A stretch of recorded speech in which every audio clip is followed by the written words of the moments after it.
Ethan had just moved into a cheap apartment in Detroit, trying to rebuild after a messy breakup. Among his few belongings was a vintage box TV he found in his grandparents' basement. Ethan sat down, half amused. Ethan woke up, confused, and reached for the remote. Before he could touch it, the woman tilted her head unnaturally. Her mouth opened, but no sound came out. At 2:13 a.m., the TV turned itself on, screen glowing faint blue in the dark. But that night, the screen's blue light glowed through the cracks in the door. The whispers came again. You saw yourself. That's what you become. Once you watch too long. It didn't have cable, but he kept it for the nostalgia.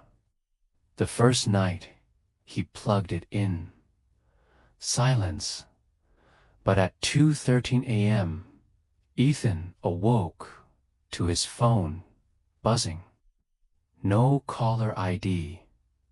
For a while, things were quiet, peaceful, until one night, Marcus went to the basement for laundry. The lights flickered.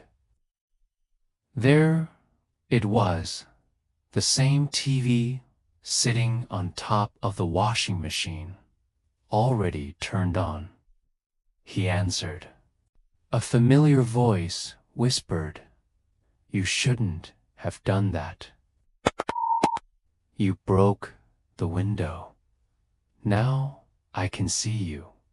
It wasn't about the location. It was the channel. Channel 66. A gateway. A mirror. A trap. His heart pounded as he turned the knob to 66. The screen shifted. No broadcast, only static. Then his own face appeared. He backed into a corner, whispering to himself, trying to breathe, and in it, a faint reflection. A man screaming, trapped inside the screen. If you flip to channel 66, the screen turns to static. Then you see Ethan, still trying to escape. Still watching, still being watched, and never touched the screen. Or you might join him, after all. Channel 66 is always looking for new viewers.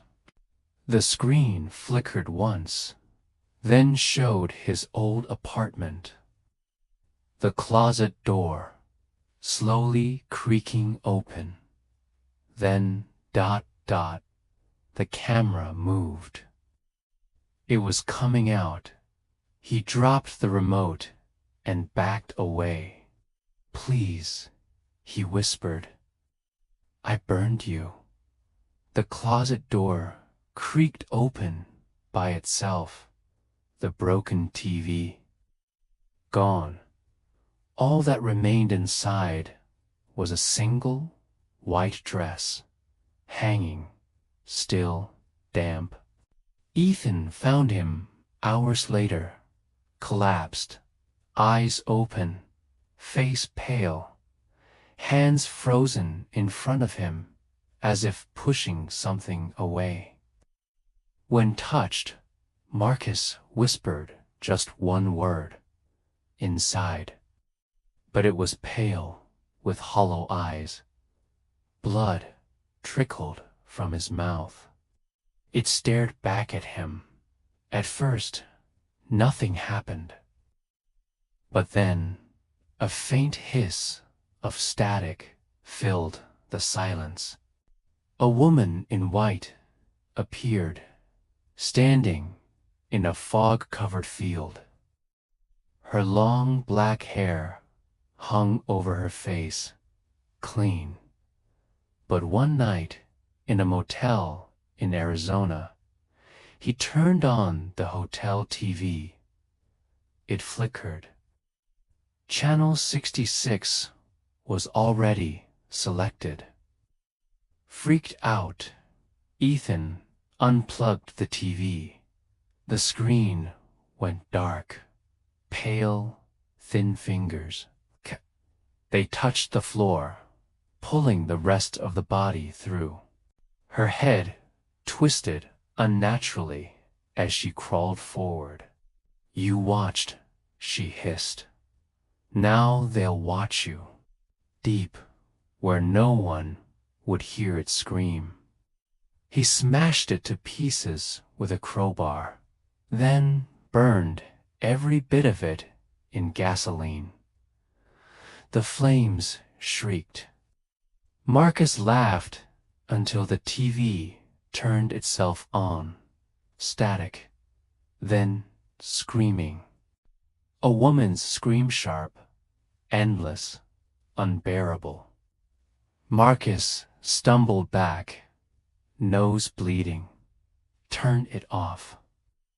He shouted, but the volume only got louder. The next day, he laughed it off, blaming stress and bad dreams. But when he returned that evening, the TV was back inside, sitting in the middle of his living room, turned off. A sticky note was on the screen. "Watch." But that night, the screen lit up again without power. A voice whispered from the speaker, dry and hoarse.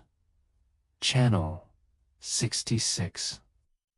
Ethan turned to channel 66. He yanked the plug again and shoved the TV into the closet. He tried tossing the TV the next morning, left it in the alley behind the complex. Ethan called his friend Marcus over. "It's cursed, man. I swear." They smashed the TV with a bat. It cracked, sparked, and finally died. Ethan tossed the phone across the room. It shattered against the wall. Ethan moved in with Marcus the next day, leaving the apartment empty.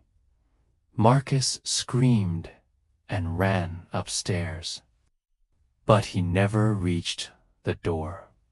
Ethan realized something that night. Whatever the spirit was, it didn't haunt the apartment. It haunted the TV. Wherever the screen went, she followed.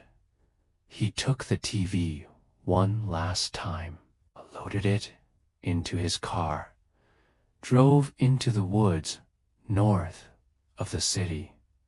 He thought it was over. He moved across the country, changed his name, got a job, a new life. He stared in disbelief. A hand reached out from the screen. Security found the room trashed. The TV was still on channel 66, playing endless static. No sign of Ethan. Only the mirror in the bathroom remained. Now, sometimes, late at night, on forgotten hotel TVs across America. But remember, watch too long.